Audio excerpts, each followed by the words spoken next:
91 page number पे question number 2। ठीक है, लेवल 1 में ना, ठीक है। Which of the following is oblique or rigid? Milk, sea water, ice, cast iron.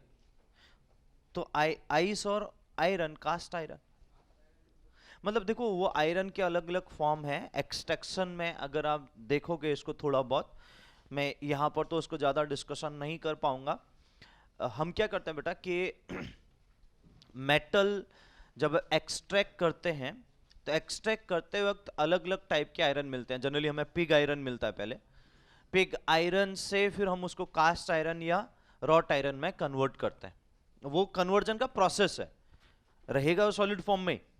तो इसलिए क्या है कि बेटा आपसे पूछा है कि रिजिड, रिजिड मतलब सॉलिड फॉर्म, जो प्योरली सॉलिड फॉर्म में एग्जिस्ट करे, तो उस बेसिस पे बेटा हमारे पास आइस और कास्ट आयरन हो जाएगा।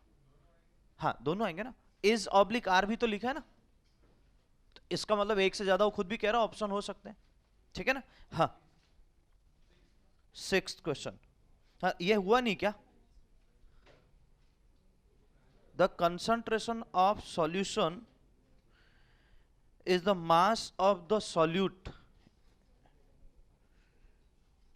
in grams which is present in, मतलब बेटा मेरे हिसाब से तो क्या सॉल्यूशन को आप अगर आप देखो एक प्रॉपरली, यहाँ ये मान सकता हूं कि इंफॉर्मेशन इनकम्प्लीट इस बेसिस पे कि कितने ग्राम की बात करना चाह रहा है, लेकिन इन जनरल वर्ड 100 ग्राम के रिस्पेक्ट में, जैसे हम कहते हैं ना 100 ml हो गया या 1000 ml हो गया, जनरली उस टाइप से, तो यहाँ पर 100 ग्राम की बात कर रखी है, बट वो 100 ग्राम सॉल्यूशन होगा, ठीक है। जैसे इन सिंपल वर्ड मैं आपको अगर आपको बात करूं तो हम मोलरिटी की बात करते हैं। चलो छोटा सा एक एग्जांपल आपको समझाता हूं। मोलरिटी की बात करें बेटा तो हम क्या कहते हैं कि अगर सपोज 1 मोलर दिया है, ठीक है, 1 मोलर दिया है, इसका मीनिंग क्या होगा?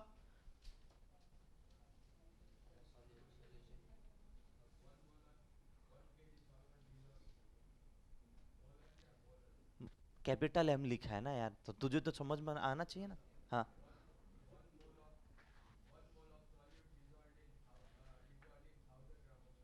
मैं थप्पड़ पड़ेगी हाँ तुझे अब।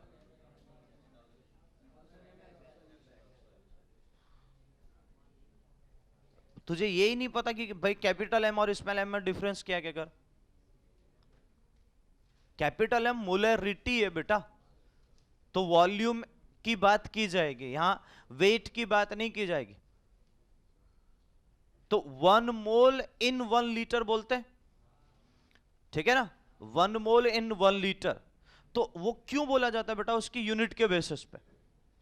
तो अब यहां पर उसी बेसिस पे 1 लीटर बोल दिया, फिर ये 1000 ml बोलो, जो भी आपको फिर बोलना उस बेसिस पे। ऐसे ही इन जनरल वर्ड की अगर आप डिफाइन करोगे तो 100 ग्राम से या 100 ml से या 100 ग्राम हो गया, आप उससे भी डिफाइन कर सकते हो अकॉर्डिंग टू। यहां पर क्या बेटा मैं आपको बोल रहा हूं, यहां पर आप क्वेश्चन के बेसिस पे जज नहीं कर सकते, यहां जज करना है केवल ऑप्शन के बेसिस पे। तो आप क्या कहोगे, यहां पर क्या कहते थे? 1 मोल इन 1 लीटर सॉल्यूशन, ठीक है ना। तो ऐसा ही यहां पर क्या हो जाएगा बेटा कि 1 ग्राम या 5 ग्राम या 10 ग्राम इन 100 ग्राम ऑफ सॉल्यूशन। बात समझ में आई? तो वो हम कंडीशन बना सकते हैं, लेकिन मैं फिर से बोल रहा हूं, यहां आप क्वेश्चन से जज नहीं कर पाओगे, ये ध्यान रखना कि क्वेश्चन में जो पूछना चाह रहा है उससे हम कंडीशन बना सकते हैं, लेकिन ऑप्शन से ही उसको रिलेट कर पाओगे। तो ऑप्शन को कनेक्ट करो, ऑप्शन से कनेक्ट करके उसको बना लो। डन, ठीक है। और बोलिए बेटा, और कोई क्वेश्चन इसमें? हाँ जी, सब्जेक्टिव एक्सरसाइज में 4th question, how much water should be added to 15 gram of salt to obtain 15% salt solution? क्या होगा? 100, 85, टोटल 100 बनाना है ताकि 15% बने। मतलब वो ये कहना चाह रहा बेटा कि हमारे पास 15 नीचे 100 हो, इंटू 100 हो, तो ये 15% ही बताएगा। तो अब इसमें से 15 ग्राम तो क्या है हमारे पास, सॉल्यूट बोला है ना उसने, हाँ सॉल्ट है, मतलब 15 ग्राम सॉल्यूट है। तो 15 ग्राम तो 100 ग्राम में सॉल्यूट होगा, तो 100 माइनस 15 करेंगे तो बचेगा कितना बेटा हमारे पास, 85। तो वो 85 हमारे पास क्या होगा, वाटर ऐड करना होगा। पूछा है ना वाटर कितना ऐड करना पड़ेगा, समझा कि नहीं समझा? ठीक है, और बोलिए, और कोई क्वेश्चन? कंप्लीट, ठीक है। गुजराती मीडियम हुए कंप्लीट, हुए क्वेश्चन, ठीक है ना? ओके, अब बेटा आपका मैं फिर से पूछ ले रहा हूं कि जो आज एग्जाम है ना, टेस्ट,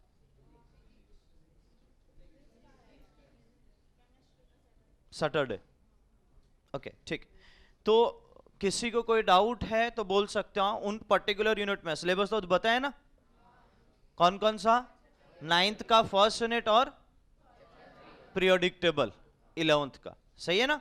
हाँ, तो उसमें कहीं कोई डाउट हो तो ध्यान देना बेटा कि अच्छे से आज पूछ लो या कल भी पूछ लो, कंप्लीट कर लेना, कहीं पर कोई डाउट ना रहे। स्पेशली मैं वो क्लास में पूछ रहा हूं तो परफेक्टली आपको कहीं पर कोई डाउट हो तो प्लीज एवरीवन वो पूछ के कंप्लीट कर लेना। गॉट इट एवरीवन, समझे ना? और अभी अब जो टेस्ट आ रहे हैं आपको पता है वो 50 मार्क्स के हैं, ठीक है ना?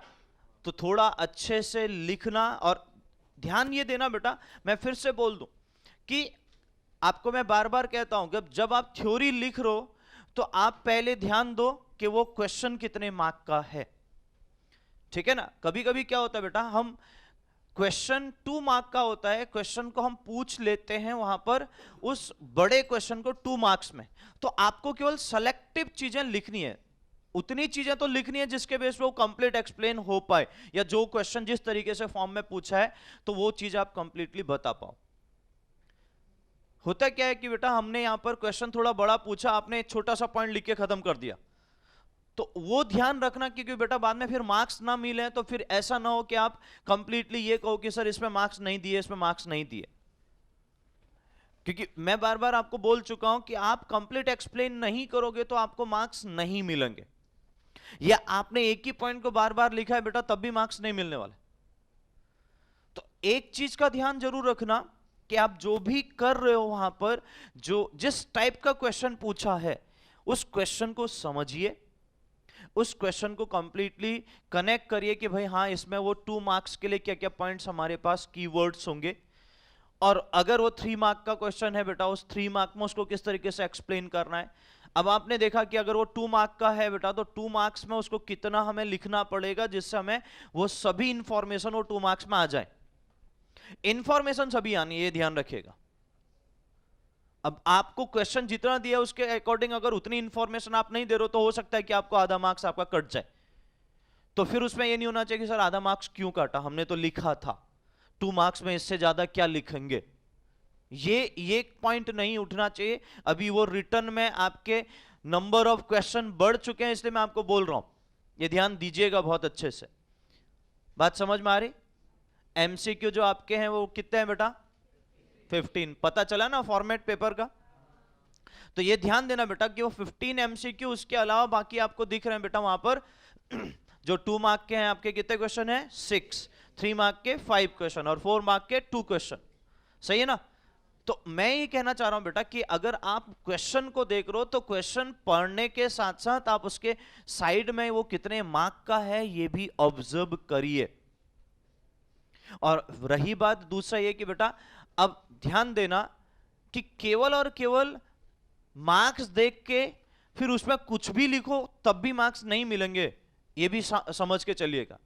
ऐसा नहीं कि बेटा आपने कहा कि भाई चलो 3 मार्क का क्वेश्चन है, थोड़ा सा हमें बल्कि बनाना है आंसर तो कुछ भी लिखते चलो, ये भी ध्यान दीजिएगा। इसलिए उतनी चीजें, हाँ अब मैं आपको बोलता हूं, सपोज करो आगे के लिए भी, ये केवल इसी टेस्ट के लिए नहीं, आगे के लिए कहीं पर आपको बेटा चाहे वो 2 मार्क का हो 3 मार्क का हो, कहीं पर भी अगर आपको उसको डायग्रामेटिकली आप एक्सप्लेन कर पा रहे हो या डायग्राम आपने देखा है या आपके उसमें बुक में भी है, आपको लग रहा है कि वो 2 मार्क का क्वेश्चन है उसमें डायग्राम बनाने की जरूरत नहीं है, ये मत सोचो। अगर कहीं पर डायग्राम होता है बेटा तो आप उसमें बना लीजिए, ताकि वो डायग्राम अगर आपने परफेक्ट बनाया तो आपने डेफिनेशन में एग्जामिनर खुद कनेक्ट करता है कि इसने डायग्राम परफेक्ट बनाया, मतलब डेफिनेशन तो परफेक्ट होगी ही होगी।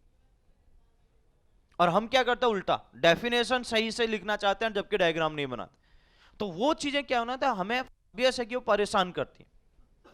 इसलिए मैं बार बार कह रहा हूं कि ये ध्यान रखिएगा, इस पॉइंट को थोड़ा सा कनेक्ट करके रखिएगा ताकि आपको कोई दिक्कत ना आए। Understood everyone? बात समझ में आ रही सबको? कनेक्ट हो रही मेरी बात, है ना? तो ये ध्यान रखना बहुत अच्छे से कि क्वेश्चन में उतनी चीजें लिखो जिससे आपको वहां, क्योंकि देखो बेटा साइंस में मार्क्स कटने की गुंजाइश ना के बराबर होती, लेकिन आप कुछ भी लिखोगे तो मार्क्स कटेंगे, ये भी ध्यान रखिएगा। तो इसलिए जो भी चीज लिख रहे हो थोड़ा सा कनेक्ट करिएगा, मैं ताकि आपको बोल पा रहा था कि भाई आप समझना उस चीज को, ठीक है ना? तो इसमें किसी को कोई डाउट है? और कंप्लीट हो चुका है? यस और नो? ठीक है, तो अब ध्यान दो बेटा, हमारे पास ये कंप्लीट क्राइटेरिया कि हमें यहां पर जो भी कंडीशन थी, जो भी पॉइंट्स थे बेटा, वो आपको मैंने जो कल समझाए थे, आई होप कि कनेक्ट किए होंगे। और मैंने आपको बोल दिया कि अगर आपके टेस्ट वाले में कोई भी पार्ट में डाउट हो तो उसको कंप्लीटली कल कलेक्ट करके रखना, कल हम क्लास में उसको कंप्लीटली डिस्कस कर लेंगे। कल हमने बात करी थी सस्पेंशन की, तो सस्पेंशन सबको क्लियर हुआ था। आज हम मूव करते हैं बेटा क्लॉयडल सॉल्यूशन में। तो क्लॉयडल सॉल्यूशन में बेटा हमारे पास देखो बहुत इंटरेस्टिंग टॉपिक है, मैं फिर से बोल रहा हूं, ध्यान देना। क्लॉयडल सॉल्यूशन, देखो बेटा क्लॉयडल सॉल्यूशन में कॉलॉइड्स किसे बोलते हैं, जिसमें पहला पॉइंट हमारे पास आता है कि ऐसा सॉल्यूशन जिसमें जो पार्टिकल साइज होता है, पार्टिकल का जो साइज है बेटा वो कहां से कहां एग्जिस्ट करना चाहिए, 1 से 1000 नैनोमीटर के बीच में। सही है, समझे? दूसरा हमारे पास हम बात करेंगे बेटा कि इस पार्टिकल साइज को अगर मैं ऑब्जर्व करूं, ध्यान दीजिएगा बहुत अच्छे से, इस पार्टिकल साइज को अगर मैं देखूं, आप अब कनेक्ट करना मेरी बात को, क्योंकि यहां पर क्या बेटा मैं आपको कंप्लीटली रियलाइज करवाऊंगा। अगर कोई भी कोलॉइडल सॉल्यूशन वो नियर बाय 1 नैनोमीटर के आसपास रहेगा, सपोज करो 1 nanometre, 2 nanometre, 3 nanometre particle size, तो उसके पार्टिकल आपको क्या होंगे बेटा, बहुत कम या ना के बराबर दिखेंगे। हो सकता है इलेक्ट्रॉन माइक्रोस्कोप से ही आपको दिखे। सुनिएगा मेरी बात को बहुत अच्छे से, मतलब इलेक्ट्रॉन माइक्रोस्कोप से तो दिखने के चांसेस ज्यादा हैं ही, इसमें कोई डाउट नहीं है। नॉर्मल माइक्रोस्कोप से भी दिख सकते हैं, इसमें कोई भी डाउट नहीं है। Understood everyone? रही बात बेटा, जैसे जैसे आप 1 नैनोमीटर के नियर बाई रहोगे तो पार्टिकल का साइज छोटा होगा, तो आपको ऐसा लगेगा वो ज्यादा ट्रू सॉल्यूशन की ओर को है, क्योंकि नियर बाई ट्रू सॉल्यूशन ना, मैं कह सकता हूं ऐसा। लेकिन जैसे जैसे बेटा मैं 1000 नैनोमीटर की ओर को जाऊंगा, सपोज 800 नैनोमीटर पार्टिकल साइज, 890 या 900 या 990, इस टाइप से अगर मैं पार्टिकल साइज देख रहा हूं, तो ऑब्वियस है कि बेटा हमारे पास उस कंडीशन में मुझे वो सस्पेंशन की ओर को ज्यादा दिखेगा, तो पार्टिकल साइज मुझे बड़े ज्यादा दिखेंगे। इसलिए मैं यहां पर कंसर्न कर सकता हूं कि बेटा वहां पर पार्टिकल साइज हैवी ज्यादा है, और उनमें थोड़ा सा भी एक्यूमुलेशन हो, मतलब इकट्ठा होना स्टार्ट हो जाए, तो वो सस्पेंशन में कन्वर्ट हो सकता है। It may be possible. क्या मेरी बात कनेक्ट हो रही है सबको? तो पॉइंट ये बेटा कि पहले ये समझना कि भाई हम क्लॉयडल सॉल्यूशन एक रेंज में बन रहा है, क्लॉयडल सॉल्यूशन किसी एक पार्टिकल साइज पे रह के फिक्स नहीं है। जबकि अगर आप ध्यान दो बेटा, हमने ये बात कही है कि 1 नैनोमीटर से लेस पार्टिकल साइज हो तो ट्रू सॉल्यूशन बोलते हैं, और हमारे पास 1000 नैनोमीटर से ग्रेटर पार्टिकल साइज हो तो हम क्या बोलते हैं? कल ही तो बोला है यार बेटा, क्या बोलते हैं? सस्पेंशन। समझे? तो इन दोनों में आपको कंप्लीटली पता चल रहा है कि 1000 से अब होगा तो सीधे सस्पेंशन बोल दिया, और अगर 1 से छोटा हो तो सीधे हमने ट्रू सॉल्यूशन बोल दिया। मतलब कंडीशन एकदम परफेक्ट है, कंडीशन एकदम क्लियर है कि हमें कहां पर सस्पेंशन बन रहा है और कहां पर हमारे पास ट्रू सॉल्यूशन बन रहा है। लेकिन आप ध्यान दो बेटा कि क्लॉयडल सॉल्यूशन के लिए बहुत बड़ी रेंज है, क्लॉयडल सॉल्यूशन के लिए बहुत बड़ी रेंज है। तो वो 1 नैनोमीटर से 1000 नैनोमीटर तक उसकी रेंज है। तो वो पूरा का पूरा पार्ट आपको क्या बता रहा है बेटा, क्लॉयडल सॉल्यूशन। ये पहली बात समझ में आई। दूसरी बात यहां पर आती है बेटा कि हमें इस पूरे में हमारे पास जो सॉल्यूशन का नेचर है वो जनरली अगर आप देखोगे, जनरली जो हमें नेक्ड आई से दिखता है वो होमोजीनियस नेचर दिखता है। ठीक है, कैसा दिखता है? मिल्क को देख लो बेटा, milk is the best example, ठीक है, ऑफ अ क्लॉयडल सॉल्यूशन। ठीक है, तो वहां अगर आप देख लो बेटा पूरा होमोजीनियस नेचर दिख रहा है, समझे? तो हो सकता है होमोजीनियस नेचर दिखे तो नियर बाय हमारे पास ट्रू सॉल्यूशन के पार्टिकल साइज रहे, लेकिन जैसे जैसे बेटा वो 1000 के नियर बाय जाएगा वैसे वैसे वो हो सकता है हेट्रोजीनियस नेचर दिखाए, लेकिन कॉमनली हम उसको होमोजीनियस बोल देते हैं। Is that clear everyone? समझे?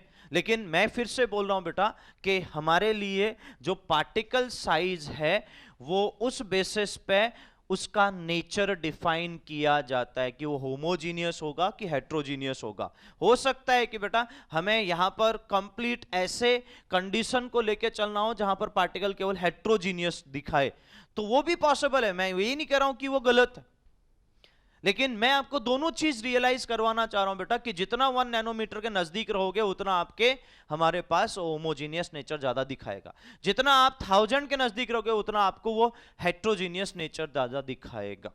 Understood everyone? समझे? कनेक्ट हुई मेरी बात? ये हमारे पास बेटा दूसरा पॉइंट। नेक्स्ट जो तीसरा पॉइंट है बेटा उसमें हम यहां पर आते हैं। देखो ये सब उसके करेक्टरिस्टिक प्रॉपर्टीज आपको देखने को मिलेंगे। अब इसमें एग्जांपल में भी मैं जाऊंगा, ठीक है ना। नेक्स्ट जो है प्रॉपर्टीज के बेसिस पर अगर आप ध्यान दो, मैं आपको एक बहुत अच्छा एग्जांपल आपको यहां पर उसी बेसिस पे दूंगा, आप कनेक्ट भी कर पाओगे अच्छे से कि यहां पर जो होता है बेटा हमारे पास जो स्पेशली पार्टिकल साइज को ध्यान में रखते हुए बेटा ये बोला गया कि यहां पर एक आपको जो स्पेसिफिक प्रॉपर्टी मिलती है वो है हमारे पास ब्राउनियन मोशन।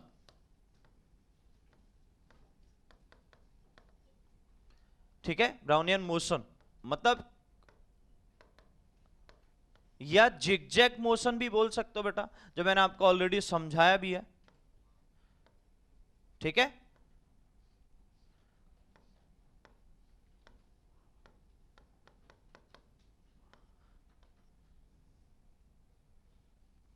ठीक है। अब ध्यान दो बेटा इसमें पूरे में अच्छे से समझना कि हमारे पास जो रॉबर्ट ब्राउन था, जो रॉबर्ट ब्राउन था बेटा उसने ये बात सबसे पहले पॉलन ग्रेन में देखी थी, मैंने आपको बताया था। उसके बेसिस पे उसने यहां पर वर्ड यूज किया था बेटा आपके ब्राउनियन मोशन, जिसे हम जिगजैग मोशन बोलते हैं। ये क्लॉयडल पार्टिकल में सबसे ज्यादा दिखता है। तो मैं आपको समझाना चाह रहा हूं बेटा, आप थोड़ा सा कनेक्ट करिएगा, ये प्रॉपरली आप समझ पाओगे बहुत अच्छे से। इसका एग्जाम्पल मैं आपके सामने रखता हूं। पार्टिकल क्या थे बेटा? इर्रेगुलर डायरेक्शन में मोशन कर रहे थे।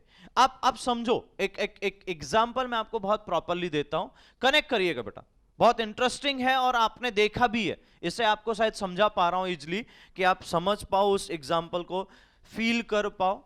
आपने देखा बेटा कि कभी जब आप बाहर सोडा पीने जाते हो तो वहां पर एक प्रॉपरली लेमन सोडा, स्पेशली बस उसमें आपने सोडा है, उसमें सॉल्ट है और लेमन है और कुछ नहीं। सॉल्ट मतलब अब सॉल्ट भी ऐसा नहीं होना चाहिए कि बेटा उसमें मसाला हो, वो वाला मैं बात नहीं कर रहा हूं। मैं बात कर रहा हूं प्योरली सॉल्ट, NaCl केवल, उसमें कोई उसके साथ मसाला मिक्स ना हो। तो कभी उसको ये घर पे प्रैक्टिकल भी कर सकते हो। मैं ऐसा नहीं कर रहा हूं कि बेटा ये केवल आप बाहर ही देख रहे हो, या आप घर पे भी प्रैक्टिकल कर सकते हो, लेकिन अगर जनरली ध्यान दो तो आपने देखा भी होगा। तो उसको अगर आप क्या करो बेटा, वहां पर जैसे ही आप सॉल्ट आपने डिजोल्व कर लिया, ऊपर से जब आपने लेमन डाला सोडा के ऊपर, तो आपने देखा होगा बेटा वहां पर वो अगर ट्रांसपेरेंट ग्लास होता है बेटा तो उसमें आपको छोटे छोटे पार्टिकल ट्रेवल करते हुए दिखते हैं। क्या ऑब्जर्व किया कभी किसी ने? मेरी बात पे भी तो ध्यान दे ले बेटा।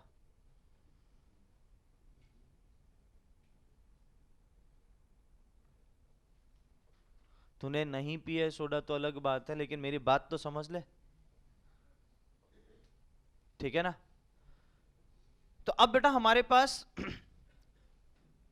वो जो पर्टिकुलर कंडीशन जो अगर आपने ऑब्जर्व किया, क्या वहां पर छोटे छोटे पार्टिकल आपको ट्रेवल करते हुए दिखते हैं? बोलो जल्दी से बेटा। देखो मैं आपको सब कुछ इसलिए आपको कह रहा हूं कि समझाऊंगा तो आपको कंप्लीटली पता चले।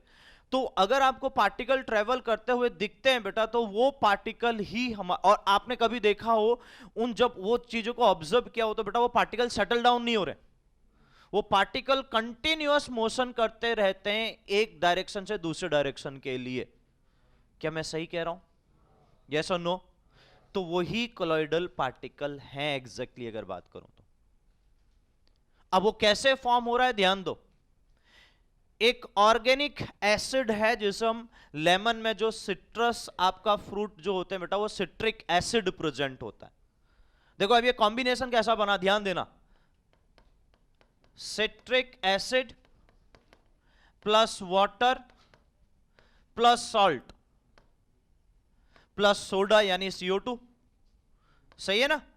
इन चार का वो कॉम्बिनेशन है बेटा, जिसमें सबसे ज्यादा अमाउंट इसका होता है, सही है, ठीक है, ये लार्ज अमाउंट में होता है। उसके बाद आई थिंक सेकंड नंबर पे ये होगा, ये फर्स्ट नंबर पे, ये सेकंड नंबर पे।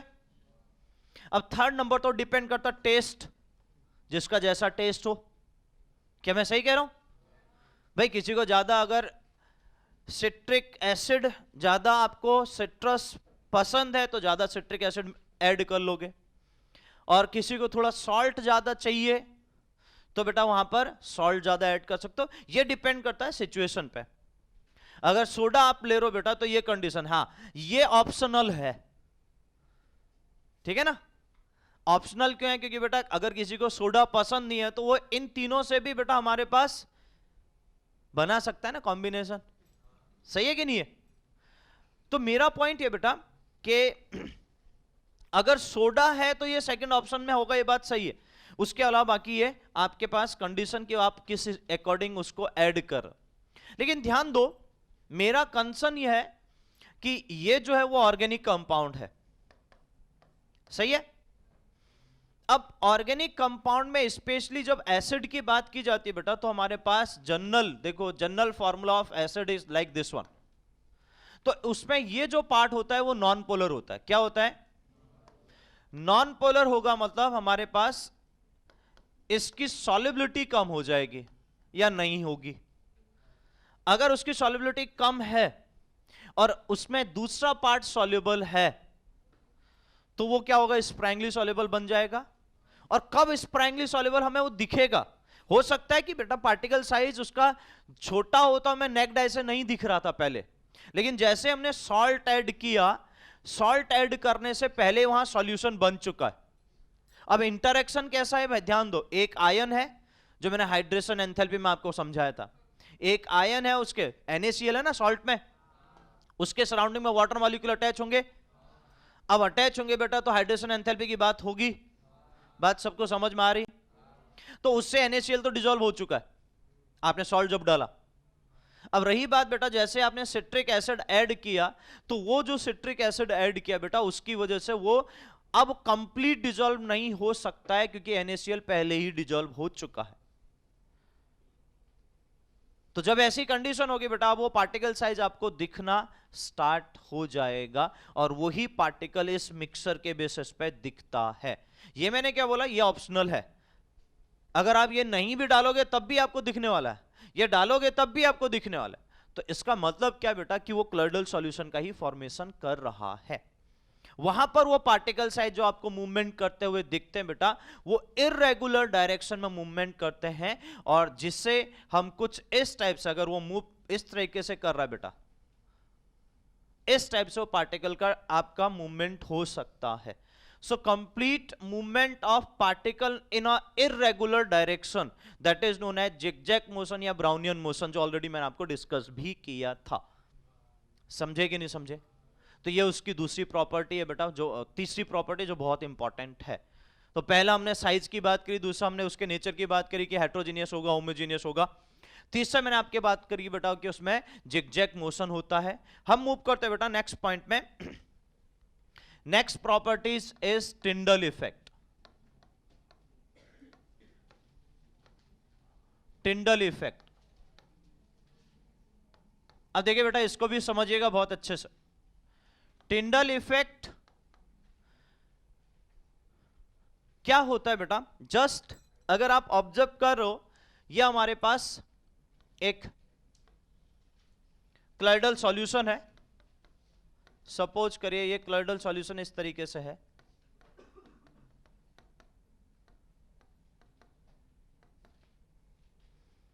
इस क्लॉयडल सॉल्यूशन में बेटा आपने बाहर से ये सोर्स ऑफ लाइट है, यहां से आपने सोर्स ऑफ लाइट को पास किया। तो ये जब पास आपने किया बेटा, तो यहां से आपको दिखा कि जैसे ये पास कर रहे हो तो यहां पर एक इस टाइप से कोन बनता है, अगर आप अच्छे से समझो तो, ठीक है ना। और वो जो कोन आपको ऑब्जर्व हो रहा बेटा, वो कुछ इसी तरीके से आपका फॉर्म होता है। कभी ऑब्जर्व किया इसको? आपका इसका बेस्ट एग्जांपल अगर आप देख रहे हो बेटा, देखा होगा आपने, ऐसा नहीं कि नहीं देखा बेटा, इसमें भले ही नहीं देखा होगा लेकिन आपने लाइफ में जरूर देखा है। मैंने आपको कल भी समझाया था बेटा कि अगर मैं इस रूम को बंद कर दूं और एक सनलाइट हम पास करें तो 10 पार्टिकल मूव करते हुए दिखते हैं, और वो कैसे दिखते हैं? कोन फॉर्म में दिखता है, बिल्कुल कोन बनाते हुए दिखता है। आइसक्रीम का कोन देखा है ना, बिल्कुल वैसा ही कोन बनता है, देखा है। और रात में जब गाड़ियां चलती है बेटा, उनके हेडलाइट से भी ऐसा ही कोन बनता है,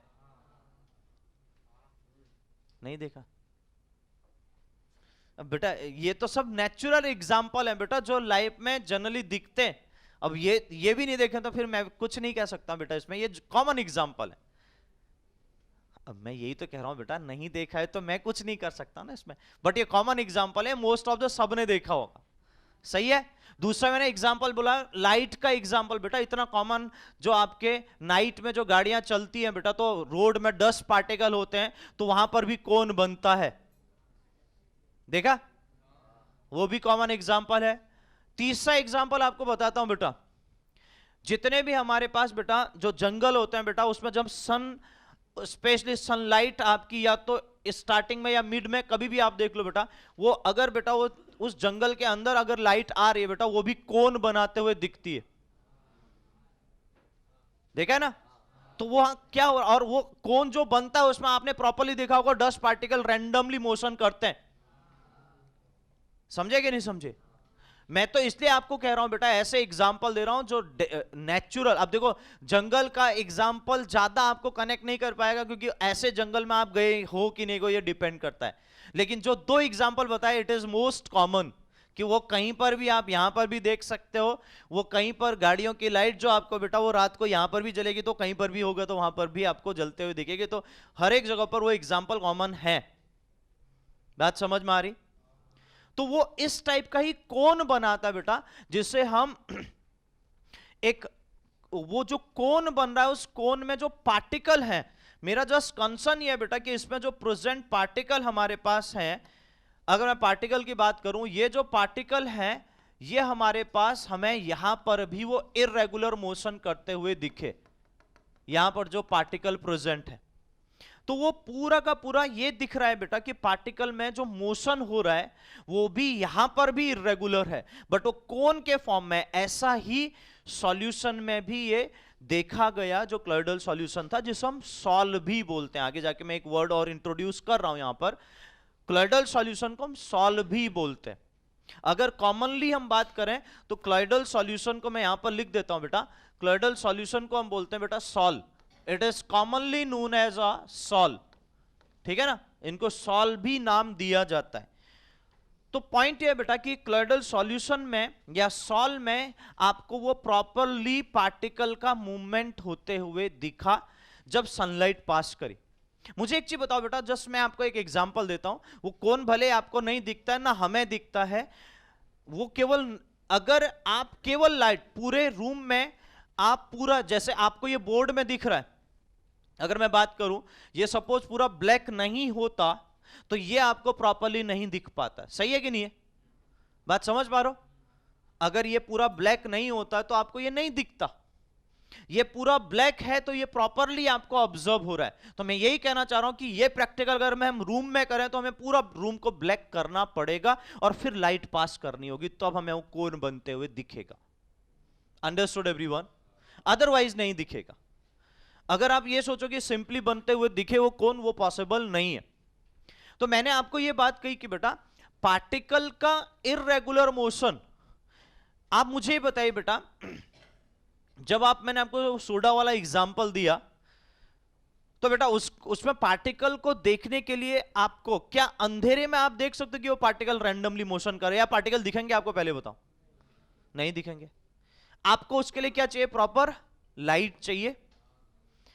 तो वही चीज मैं आपको कहना चाह रहा हूं बेटा कि इसमें पार्टिकल जो मोशन कर रहे हैं वो किसकी वजह से कर रहे होंगे, ये भी मैं आपको समझाने के लिए जा रहा हूं।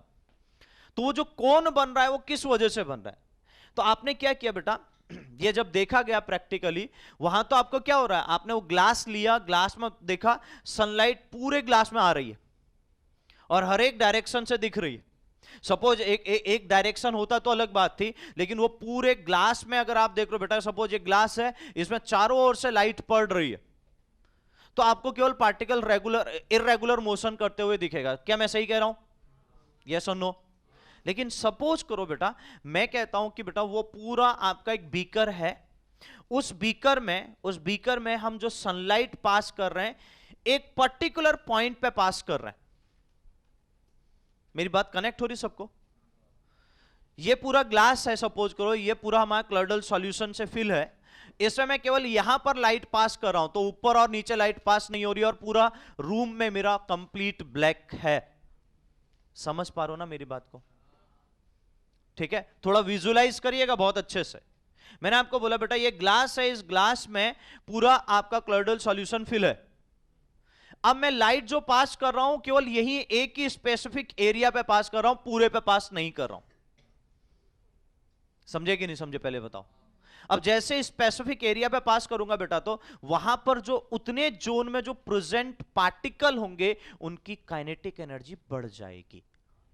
क्या होगा?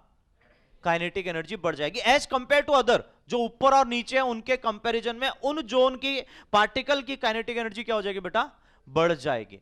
अब पार्टिकल की काइनेटिक एनर्जी बढ़ी तो ऑब्वियस है कि क्या करेंगे बेटा, वो फिर से उनका रैंडम मोशन क्या हो जाएगा बेटा? इंक्रीज कर जाएगा। वो मोशन तो रैंडम ही कर रहे हैं या इररेगुलर कर रहे हैं, जैसे हम जिगजैग मोशन के नाम से जान रहे हैं, ठीक है, जैसे हमने ब्राउनियन मोशन कह चुके हैं।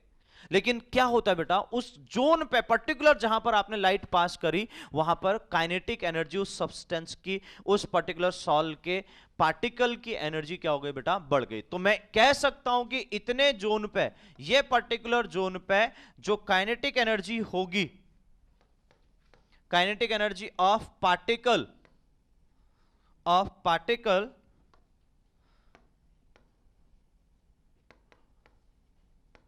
Is high. मतलब हाई होने का रीजन समझे बेटा आप लोग? पहले बताओ, कनेक्टिविटी मिली सबको? उस जोन पे पार्टिकल की काइनेटिक एनर्जी बढ़ी। अब बेटा काइनेटिक एनर्जी बढ़ने से मोशन बढ़ेगा कि कम होगा? बढ़ेगा। तो रैंडम मोशन अब क्या होगा? और ज्यादा बढ़ जाएगा।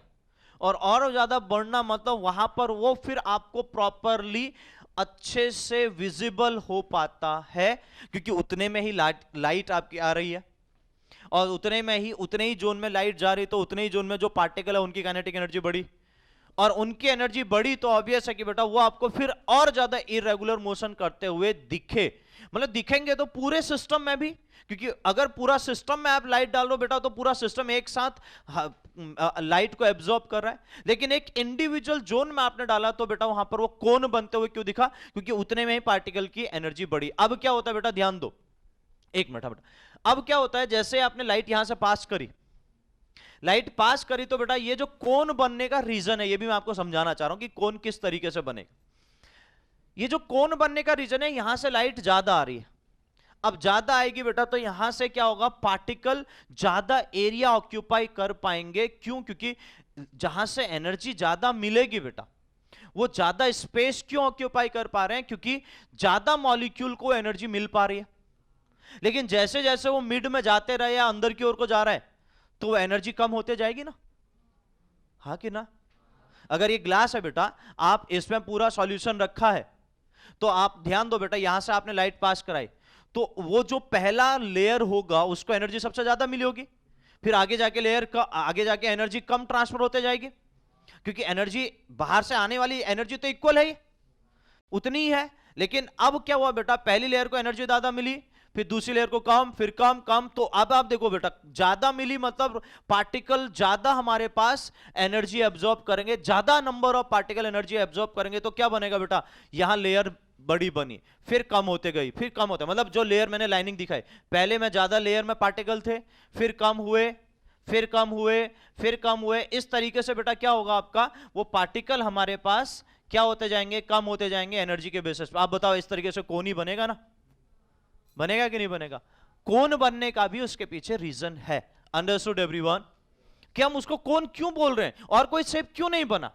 Because of the energy of a particular particle in a first layer is the high, मतलब फर्स्ट लेयर पर जो पार्टिकल है बेटा वो ज्यादा number of particle energy absorb कर पाएंगे, अब सेकंड पार्ट में सेकंड लेयर में कम हो जाएंगे और थर्ड लेयर में और कम, उस तरीके से लेयर आपकी छोटी होते जाएगी, उसमें नंबर ऑफ पार्टिकल कम होंगे, इस टाइप से ये कोन बनता है। अब जब यहां से वो दिखा तो यहां से भी दिख सकता है, इसलिए मैंने दोनों साइड आपसे बना लिया, तो आप देख सकते हो कि वो उसका जस्ट मिरर इमेज ही बनेगा। क्या मेरी बात समझ में आई? जी बोलो। मिरर इमेज बोला ना मैंने बेटा, आप अगर ग्लास में देखोगे तो मिरर इमेज ही बनेगा ना, अगर ग्लास में देखोगे तो मिरर इमेज ही दिखेगा ना, जस्ट इमेज ट्रांसफर होगी ना, तो वो मिरर इमेज का पार्ट है, इसलिए वो कंप्लीटली हमें दूसरी साइड भी उस तरीके से दिखा हुआ है। लेकिन इंपॉर्टेंट क्या है बेटा, एक साइड तो आपको प्रॉपरली वो दिख रहा है, दूसरा उसका मिरर इमेज का पार्ट है। अंडरस्टूड? हाँ भाई देख एक चीज बता, अगर कोई भी सब्सटेंस है तो उसको सनलाइट डाल रहा है या बाहर से कोई भी लाइट सोर्स डाल रहा है, अगर जिस पार्टिकल में या जिस जोन पे वो डालेगा बेटा वहां पर उसकी एनर्जी बढ़ेगी कि नहीं बढ़ेगी? मैं जैसे तो पार्टिकल की काइनेटिक एनर्जी बढ़ी ना यार बेटा, ओरिजिनल फॉर्म से पार्टिकल की काइनेटिक एनर्जी बढ़ी तो मोशन ज्यादा करेगा, बस मैं वही बात कह रहा हूं। उस जोन में जो पार्टिकल है उनकी काइनेटिक एनर्जी बढ़ने की वजह से वो ज्यादा रैंडमली उस पॉइंट पे मोशन करना स्टार्ट किए, तो वो एक कोन के फॉर्म में बनते हुए दिखा। और कोन क्यों बन रहा है ये भी समझ में आया सबको? वो इंपॉर्टेंट पॉइंट समझिएगा, क्योंकि आपने लाइट अगर यहां से पास करी बेटा तो यहां वो पहली लेयर में ज्यादा से ज्यादा पार्टिकल को एनर्जी ट्रांसफर करेगा, फिर सेकंड लेयर में थोड़ा कम, थर्ड लेयर में और कम, तो इस तरीके से कंप्लीट ये कंडीशन आपको बनते हुए दिखेगी। तो इस पूरे पॉइंट को हम क्या बोलते हैं बेटा? टिंडल कोन का फॉर्म होता है, जिसमें टिंडल नाम के साइंटिस्ट ने सबसे पहले दिया था, इसलिए इसको टिंडल इफेक्ट के नाम से जाना जाता है। साइंटिस्ट का तो पूरा नाम अलग था बेटा, मैं उस पर नहीं जा रहा हूं, लेकिन जनरली क्या है बेटा, उसका जो टिंडल कोन बना वो कोन उसको टिंडल कोन के नाम से भी जाना जाता है, लेकिन साइंटिस्ट के नाम पे ही बेस्ड है, इसलिए टिंडल इफेक्ट बोल दिया। क्या मेरी बात कनेक्ट हुई सबको? यस और नो? जी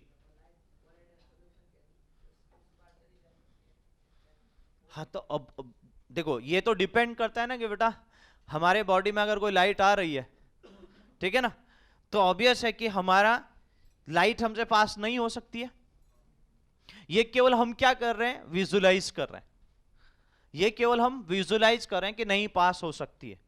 लेकिन आपने इतना तो सुना है ना थोड़ा सा फिजिक्स में, स्नेल्स लॉ के अकॉर्डिंग अगर जाऊं तो स्नेल्स लॉ आगे पढ़ोगे, अगर नहीं पढ़ा है तो उसमें क्या होता है बेटा कि लाइट आपकी क्या होती है, rare medium to denser medium आती है तो वो टुवर्ड्स द नॉर्मल हो जाती है। रेयर मीडियम मतलब जहां डेंसिटी कम है, rare medium to denser medium, denser medium जहां डेंसिटी ज्यादा है, तो क्या होगा बेटा? लाइट टुवर्ड्स द नॉर्मल हो जाती है। ये स्नेल्स लॉ कहता है, sine i upon sine r पढ़ोगे आप, ठीक है, मैं उसमें कहीं कोई फॉर्मूले पर नहीं जा रहा हूं, जस्ट एक बोल रहा हूं।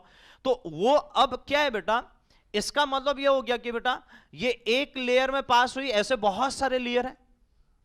अब क्या हो गया बेटा, अगर हमारी बॉडी में लाइट पड़ रही है, बहुत सारे लेयर हैं, पास होते होते ऐसा हो सकता है कि बेटा वो सभी लाइट लेयर को पास ऑन कर गया तो बाहर निकल सकती है। जैसे एग्जांपल एक्सरे, एक्सरे में आप हाथ रख रहे हो बेटा, तो क्या हो रहा हो, मसल्स को कंप्लीटली पेनिट्रेट करके तभी बोन का पूरा आपको इमेज बना के देता है, देता है कि नहीं देता? यानी पेनिट्रेट तो किया ना बेटा। बस वो डिपेंड करता है जो हमने स्टार्टिंग में पढ़ा है बेटा, स्ट्रक्चर ऑफ एटम में, एनर्जी का लेवल पे, फ्रीक्वेंसी जिसकी ज्यादा होगी। नॉर्मल सनलाइट क्या होती है, वो पेनिट्रेट नहीं कर पाती, तो इसलिए बाहर निकलते हुए दिखती नहीं। ये डिपेंड करता है कि एनर्जी सोर्स क्या ले रहे हो आप, समझे कि नहीं समझे? एनर्जी सोर्स बहुत हाई एनर्जी का होगा तो पेनिट्रेट भी कर सकती है और बाहर भी निकल सकता है। वो तो कोई भी पार्टिकल, कोई भी सिनारियो पे आप देख सकते हो बेटा। आप देखो ना, आपने मैं आपको बताता हूं बहुत अच्छे से एग्जांपल, मतलब ये सब क्या प्रैक्टिकली कर किए हुए एग्जांपल है। अगर एक साफ वाटर है, ध्यान देना, एकदम क्लीन वाटर है, उस क्लीन वाटर में अगर आप ऊपर से लाइट टॉर्च डालो तो नीचे आपको उसकी लाइट जाते हुए दिखती है उसके बॉटम तक, ठीक है ना? कभी वो प्रैक्टिकल, मतलब क्या ना बेटा, मैंने आपको बोला कि ये प्रैक्टिकल ऐसा नहीं होगा भाई आपको टीचर्स बोलेगा तो हम करेंगे वाला सिचुएशन है। हम लोग तो क्या बेटा, हमारे पास तो उस टाइम पे खेलने के कोई साधन थे नहीं, तो वो मोबाइल का जमाना तो था नहीं बेटा। आज तो सब क्या मोबाइल पे देख लेते हैं, सब कुछ मिल जाता है, हमें करना कुछ नहीं है। तो ये होता है बेटा कि जहां हमारे क्रिएटिविटी वो खत्म होती है।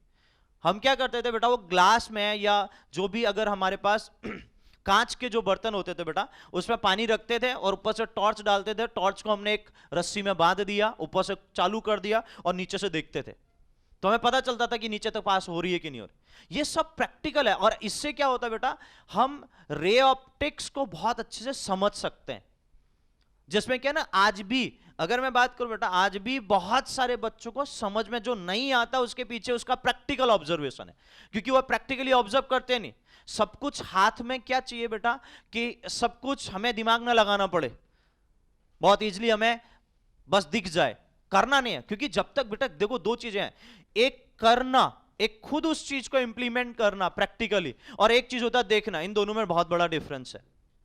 जब तक आपने देखा ना बेटा कि आप खुद भी ये मानते हो कि यहां कॉन्सेप्ट सीख ले तो उसके बाद क्वेश्चन जब तक खुद नहीं लगाते तब तक कुछ नहीं होने वाला, तब तक वो यूनिट कितना भी पढ़ लो स्ट्रांग नहीं होगा। ये बात सही है, ये तो मानते हो ना? तो क्या किया आपने, प्रैक्टिस किया ना, खुद अप्लाई किया, तो जाके आपको पता चला कि भाई हाँ, हमें कितना, कहां पर क्या क्या प्रॉब्लम्स आई। सेम सिनारियो है बेटा कि यहां पर भी वही कंडीशन है कि जब तक आप प्रैक्टिकली ऑब्जर्व नहीं करोगे, जब तक आप प्रैक्टिकली नहीं सोचोगे, तब तक आपको खुद ये नहीं पता चलेगा हो क्या रहा। तो मैंने आपको बोला कि वो प्रैक्टिकल, वहां से हमें पूरा पता चलता था कि वो लाइट पास ऑन हो रही है। ये सब जोन ऐसे हैं बेटा जहां पर आप प्रैक्टिकली उस चीज को देख सकते हो। अगर हम बात करें बेटा, उस लाइट की बात करें, उस लाइट की फ्रीक्वेंसी कम होगी तो नीचे नहीं दिखेगा। हमने ये भी देखा था कि वो टॉर्च में जब वो बैटरी डाउन हो जाती थी उनकी, तब जला के देखा तो नीचे में बहुत कम दिखती थी लाइट। तो इससे क्या पता चल रहा है कि लाइट पास ऑन ही कम हो रही है, क्योंकि वो rare medium to denser medium नहीं पहुंच पाती है, बहुत कम पहुंचेगी तो नीचे भी बहुत कम आएगी। लेकिन अगर आप ध्यान दो, इसी प्रैक्टिकल को आप एक गंदे पानी में आप करो जिसमें सैंड डिसॉल्व हो, उसमें आप डालो तो क्या नीचे दिखेगी आपको? क्यों नहीं दिखेगी? क्योंकि वो जो सैंड पार्टिकल है बेटा, वो लाइट को एब्जॉर्ब कर लेते हैं, और वो एब्जॉर्ब करते हैं तो वो अपनी काइनेटिक एनर्जी को बढ़ा देते हैं। और कभी भी ध्यान देना, मैं एक एक्सपेरिमेंट इसी के बेस पर जो बता रहा हूं कि आपने जो सैंड को डिसॉल्व किया है, जो सस्पेंशन बना है, वो पार्टिकल सेटल डाउन हो जाएंगे। लेकिन अगर आप सपोज करो बेटा, वहां पर आपने या तो पानी गर्म लिया हो, ठीक है, या आप उसमें सनलाइट डाल रहे हो या हाई एनर्जी पास कर रहे हो, तो पार्टिकल को सेटल डाउन होने के लिए ज्यादा टाइम लगेगा, बिकॉज ऑफ आपने उनकी काइनेटिक एनर्जी बढ़ा दी।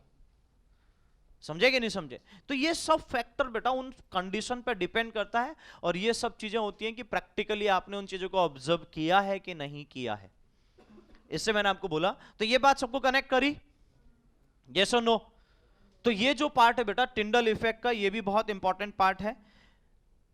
नेक्स्ट जो मैं बात करता हूं बेटा कि हमारे पास अगर हम कोलॉइडल पे आते हैं तो देखो बेटा कुछ स्पेसिफिक चीजें जो हमें यहां पर बहुत कॉमनली देखने को मिलता है कि कोलॉइडल पार्टिकल को किस तरीके से, अब मैं जस्ट एक एग्जांपल पाता हूं कोलॉइडल सॉल्यूशन का, जो हमने बात की थी मिल्क, एग्जांपल बहुत सारे हैं, ठीक है। आपका जो बटर बनता है ये भी उसी का पार्ट है कोलॉइडल का, ठीक है।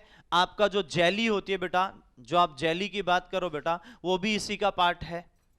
जो आप मार्केट में जितनी सारी जेली की बात करो बेटा, वो जेली से बनी हुई चीजें जितनी भी आती है बेटा, वो सब इसी के पार्ट है, ठीक है। बहुत सारे एग्जाम्पल हैं, मैंने आपको उस दिन एक एग्जाम्पल दिया था बेटा कि इमल्सन, वो कोलॉइडल सॉल्यूशन का ही एक टाइप है, ऐसा नहीं कि बेटा वो टाइप नहीं, वो भी कोलॉइडल सॉल्यूशन का ही एक टाइप है, समझे कि नहीं समझे।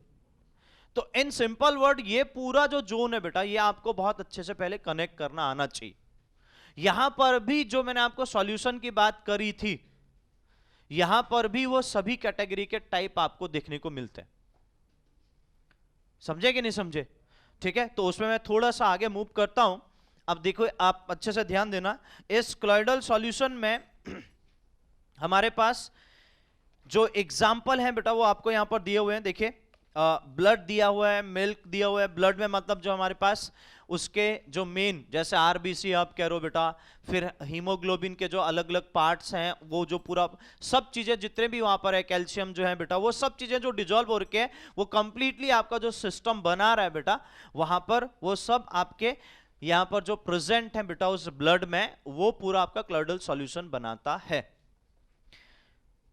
राइटिंग इंक, तो जब बेसिकली आपके बेटा इंक आती है बेटा, वो इंक भी कोलॉइडल सॉल्यूशन का ही पार्ट है। नेक्स्ट जेली, जो आपको मैंने बोला, स्टार्च सॉल्यूशन, ये भी कोलॉइडल सॉल्यूशन बनाता है, ठीक है। Gum solution, toothpaste, soap solution, liquid detergent, mist and fog, ठीक है ना। फॉग जो बन रहा है बेटा, अगर आप अभी देखो बाहर, आपको बहुत सारा जो फॉग दिखता है, इसके पीछे रीजन क्या है बेटा, मैं आपको अगर सिंपल बात करूं कि गैस है सराउंडिंग में, समझे, प्लस डस्ट पार्टिकल है। देखो मैं आपको बार बार कह रहा हूं काइनेटिक एनर्जी का रोल, वो डस्ट पार्टिकल जो है बेटा, यहां पर डस्ट पार्टिकल लिख रहा हूं। अब मुझे बताइए बेटा, डस्ट पार्टिकल किस फॉर्म में होंगे, सॉलिड फॉर्म में होंगे, यस और नो। अब ध्यान देना, ये जो है बेटा हमारे पास सॉल्ट का फॉर्मेशन करते हैं, लेकिन इंपॉर्टेंट क्या है समझिए इसको। अब सराउंडिंग का टेम्परेचर क्या हुआ बेटा, धीरे धीरे डिक्रीज हुआ, तो वो गैस कंडेंस होना स्टार्ट होगी। अब वो पार्टिकल साइज जो हमारे पास 10 पार्टिकल है, वो उनके साथ मिक्स्ड है, ठीक है। अब वो 10 पार्टिकल में जितने भी पॉल्यूटेटेड पार्टिकल जो भी आप इंक्लूड करो सब आ जाएंगे। तो वो 10 पार्टिकल इंक्लूडेड है बेटा, तो वो क्या कर रहे हैं आपके पूरा गैस, और वो 10 पार्टिकल क्या हो रहे हैं बेटा, उनका टेम्परेचर जैसे ही डिक्रीज हुआ सराउंडिंग का, अभी के वेदर की मैं बात कर रहा हूं, तो उससे क्या होगा बेटा, 10 पार्टिकल क्या होंगे, जो ऊपर है वो नीचे आ जाएंगे, बिकॉज काइनेटिक एनर्जी कम हो जाएगी। नीचे आएंगे तो एक लेयर बना देते हैं, और वो लेयर ही हमारी क्या बन जाती है बेटा, कंप्लीटली फॉग के फॉर्म में हमें दिखना स्टार्ट हो जाती है। Is that clear everyone. और दूसरी बात, इसको एक चीज और अच्छे से समझिए बेटा, कि इसमें मैं वही कहना चाह रहा था कि अगर आप सपोज इस चीज को रिलेट कर रहे हो, जैसे हमारे, क्या हो गया बेटा, अच्छे से बैठना फिर यार, ठीक है। जैसे हमारे पास बेटा कि ये जो पूरा पार्ट है, अगर आपका इन्वायरमेंट का टेम्परेचर बढ़ा, टेम्परेचर बढ़ने से क्या होगा बेटा, गैस की काइनेटिक एनर्जी तो बढ़ेगी, बढ़ेगी, 10 पार्टिकल की भी काइनेटिक एनर्जी बढ़ेगी, तो अब वो दूर दूर होना स्टार्ट हो जाएंगे। तो इसलिए बेटा हमें क्या होता है, फिर उसके बाद जैसे टेम्परेचर वेदर का बढ़ता है बेटा, तो हमें वो पूरा फॉग नहीं दिखता है, समझे कि नहीं समझे। तो फॉग का formation on the basis of surrounding temperature, surrounding का टेम्परेचर कैसा है उस पर कंप्लीटली वो डिपेंड करेगा। क्या मेरी बात सबको समझ में आई। और सराउंडिंग का टेम्परेचर बेटा आपका अगर चेंज हो रहा है, तो ऑब्वियस है कि बेटा हमारे पास वो फॉग अपना काइनेटिक एनर्जी का मतलब उसके उस फॉग का पूरा काइनेटिक एनर्जी चेंज होगी, जिसके बेसिस पर आपको फॉग बिल्कुल आपके नजदीक बनते हुए दिखेगा, जिससे आप ये कह रहे हो कि बेटा सामने कुछ नहीं दिखता है, इसका बेस्ट एग्जाम्पल बेटा, अगर आप अभी नॉर्थ इंडिया साइड आप चले जाओ बेटा, तो वहां पर आपको ये बहुत ज्यादा बनते हुए दिखता है। क्यों? क्योंकि वहां का टेम्परेचर यहां के टेम्परेचर के कंपैरिजन में और ज्यादा डिक्रीज हो रखा है। मैंने आपको बोला कि -5 -10 वहां कॉमन टेम्परेचर होता है। अगर जीरो भी पहुंच गया, मतलब अगर मैं दिल्ली की बात करूं, सपोज के नियर बाई जीरो है, तो अगर जीरो टेम्परेचर है बेटा, आप समझो कि यहां अगर 15-10 के आसपास टेम्परेचर है, वहां जीरो, तो कितना डिफरेंस है बेटा। अब आप कनेक्ट कर सकते हो, उस बेसिस पे क्या होगा बेटा, वहां और ज्यादा वो डस्ट पार्टिकल और कंडेंस हो जाएंगे, तो और ज्यादा हमें फॉग बनते हुए दिखता है। और जैसे वो फॉग दिख रहा है बेटा, तो वो क्या होता है, अब सनलाइट बाहर से आ रही है, सराउंडिंग का टेम्परेचर बहुत कम है, अब सनलाइट बाहर से तो आना चाह रही है, लेकिन क्या होगा बेटा, वो टेम्परेचर बहुत डिक्रीज हो गया, तो बाहर का टेम्परेचर इंपैक्ट नहीं कर पाता है, और इसलिए क्या होता है, वो फॉग दिन भर रहता है। तो ऐसा दिखता है कि बेटा मतलब सुबह, मतलब एक टाइप से सिंपल उजाला दिखेगा आपको, ऐसा नहीं कि बेटा आपको वहां धूप दिखेगी। तो पूरे दिन भर बेटा एकदम घना, उसको हमारे वहां पर तो सिंपल वर्ड में बोलते हैं कोहरा। तो वो जो घना कोहरा होता है बेटा, वो जो फॉग का पार्ट है, वो इसी वजह से जनरेट होता है, क्योंकि वहां पर क्या है बेटा, टेम्परेचर और ज्यादा डाउन होता है, और इस बेसिस पे बेटा वो पूरे दिन भर लगा रहता है। तो पूरे दिन भर आपको लाइट, मतलब सनलाइट दिखेगी नहीं। तो ऐसा होता है कभी कभी तो हफ्ते बीत जाते हैं कि भाई एक हफ्ता हो गया, 2 हफ्ते हो गया, 1 वीक 2 वीक हो गया, तब तक अभी तक सनलाइट नहीं दिखी। ये जोन भी बनता है। मैं अभी लेटेस्ट की बात कर रहा हूं, पिछले 1 वीक से हमने, मतलब मैं जब बात करता हूं घर पे, तो वो कह रहे धूप नहीं देखी 1 वीक से। और अब आप ध्यान दो, मैं आपको एक और बहुत बहुत अच्छी बात बताता हूं, आपको ये लगेगा ना कि भाई हाँ, ये बात ये क्यों हो रहा है, आप कनेक्ट करिए। ये सब देखो, ये सब सॉल्व का ही पूरा पार्ट है जो मैं आपको समझाना चाह रहा हूं।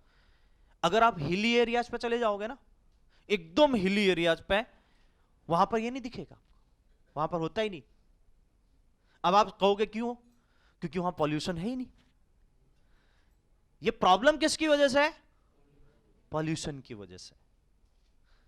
अगर आप, मैंने आपको बोला कि बेटा प्रॉपर नैनीताल में आप पहुंच जाए, वो सिटी में आप, जैसे नैनीताल सिटी में आप पहुंच गए बेटा, वो हिली एरिया में पहुंच गए, वहां पर आपको कोहरा नहीं दिखने वाला। वहां पर हो सकता है कि बेटा वो जो हमारे पास स्पेशली हम ये कहते हैं कि जो बादल हैं वो बिल्कुल बहुत नजदीक आ जाते हैं बेटा, वो थोड़ा बहुत दिखेंगे, और वो भी क्या है, जैसे जैसे धूप आपका ऊपर दिन चढ़ेगा तो वैसे वैसे वो खत्म हो जाएंगे। लेकिन हिली एरियाज में जैसे जैसे आप ऊपर को जाओगे बेटा और आगे, तो आपको वो फॉग नहीं दिखेगा। और उसके पीछे, हाँ अभी आप देखो टेम्परेचर वहां और कम है, लेकिन फिर भी वहां फॉग नहीं दिख रहा, बिकॉज ऑफ कि पॉल्यूशन, कि वहां पॉल्यूशन नहीं है बेटा।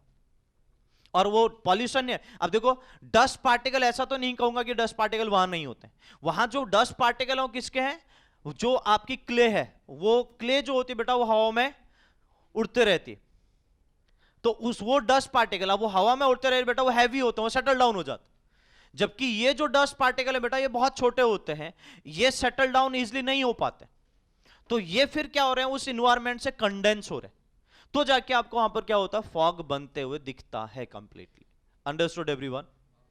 तो ये जो सॉल का फॉर्मेशन हुआ बेटा, एक स्पेसिफिक टाइप का है, इसलिए मैंने आपको बताया, ये ध्यान रखिएगा।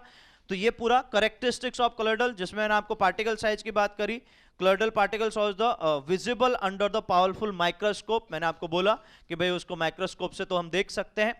Particle size of the colloidal solution do not settle down with the passage of time, जो मैंने आपको बोला कि वो सेटल डाउन नहीं होते हैं पार्टिकल साइज, क्योंकि उन पे ग्रेविटी का इफेक्ट नहीं पड़ता है। The particle size of the क्लोइडल easily through the filter paper, ठीक है, easily pass through the filter paper, यानी हम सिंपल फिल्टर पेपर से उसको सेपरेट भी नहीं कर पाएंगे। अगर आप फिल्टर पेपर ले लो तो सिंपल, जबकि सस्पेंशन को हम सेपरेट कर ले रहे थे, और ट्रू सॉल्यूशन और क्लोइडल सॉल्यूशन को हम सेपरेट नहीं कर सकते हैं। बात समझ में आई? मिल्क को देखा होगा बेटा, आपको मैं मिल्क का बेस्ट एग्जांपल आपको बताता हूं।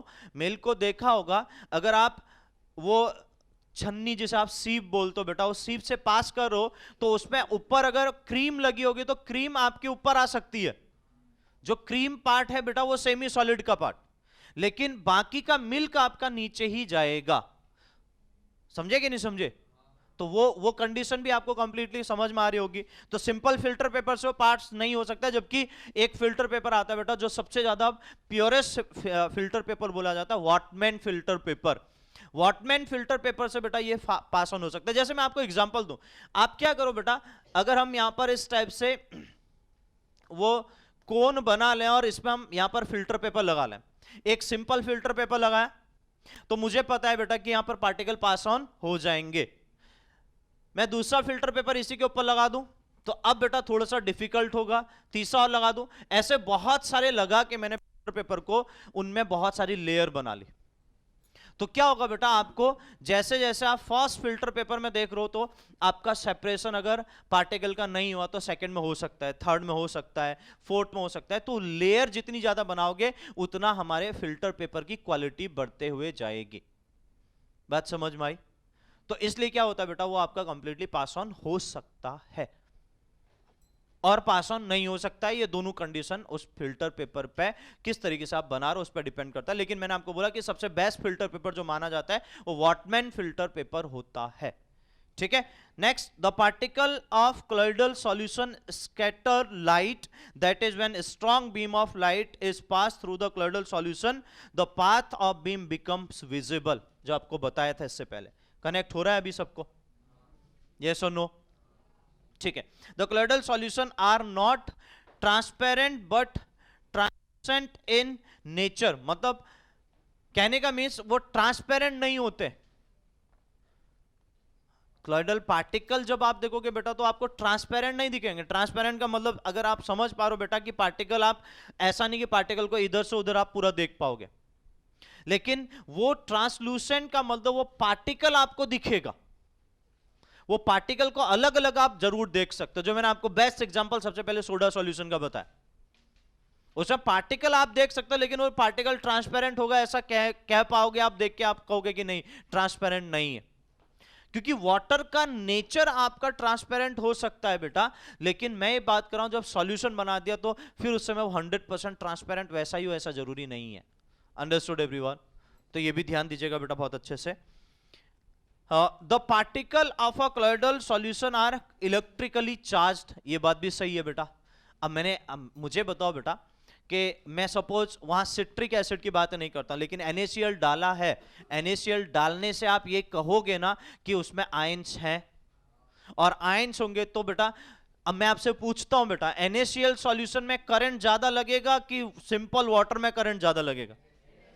क्योंकि आयंस है बेटा, वो आयंस फ्लो कर सकते हैं बेटा, और जितना आयंस फ्लो करेंगे बेटा तो हमारे पास इलेक्ट्रिसिटी का फ्लो उतना ज्यादा होगा, इसलिए चार्ज पार्टिकल प्रेजेंट होते हैं जिससे हमें हम वहां पर इलेक्ट्रिकली चार्ज की बात कर सकते हैं। द क्लोइडल सॉल्यूशन आर, अब देखो एक और एग्जांपल, हाँ चलो ये आपको मैं बताता हूं, आपने देखा भी होगा क्योंकि ये भी एक्सपेरिमेंटल कंडीशन, वो जो आप